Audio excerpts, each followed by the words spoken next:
Last year, the Punjab government created a new department in the police, the Crime Control Department, or the CCD. Less than a year after its creation, the Human Rights Commission of Pakistan has released a report raising serious questions about the manner in which the CCD is operating. As per the HRCP, between April to December of 2025, that's just 8 months, there were 670 police-led CCD encounters, and in these encounters, 924 suspects were killed. So that's 924 suspects were killed and 2 police officers were killed. The HRCP goes on to cite statements that in a genuine police encounter, this imbalance between the loss of lives of suspects and the loss of lives at the law enforcement side is implausible. The HRCP also cites a case study which states that in CCD-led raids, 8 men from one family were picked up in raids in Sahiwal and in Bahawalpur, and 5 of these men were killed.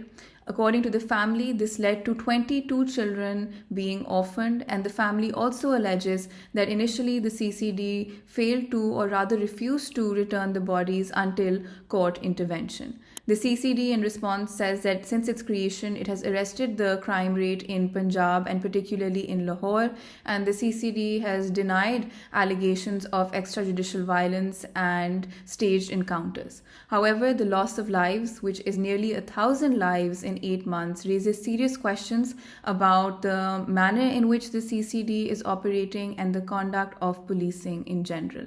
Pakistan has a tragic history when it comes to extrajudicial violence, staged encounters. It is reminiscent of military dictatorships, it is reminiscent of colonial control structures, and in fact, even in the HRCP report, it mentions the tenure of Ayub Khan and how it is similar to the manner of policing during Ayub Khan's tenure. And in fact, even during Zulfikar Ali Bhutto's tenure, the Federal Security Force was created, which ultimately became involved in several acts of violence, several acts of extrajudicial violence.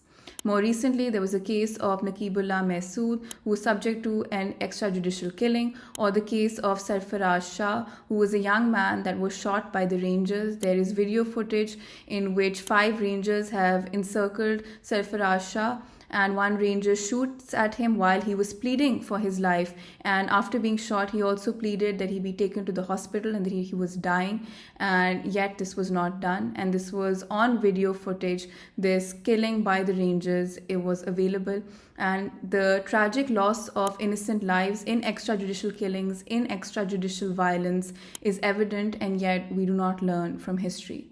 The Torture and Custodial Death Prevention and Punishment Act states that the federal investigative agencies are to investigate into cases of custodial killings. The Code of Criminal Procedure requires that a magistrate is to conduct an inquiry into a case where an individual dies in police custody. However, the HRCP says that there is no evidence that such inquiries and investigations took place, and it could not verify whether magisterial inquiries took place as well. As per the report, the law is not being followed, and the CCD in its statement says that Punjab faces a complex security environment and uses that to justify the methods being deployed.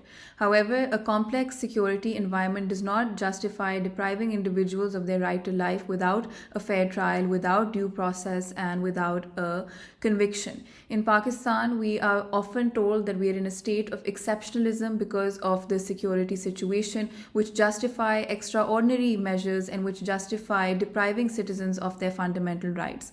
However, this logic shows that the state is preferring short-term temporary measures over strengthening institutions and over long-term reforms.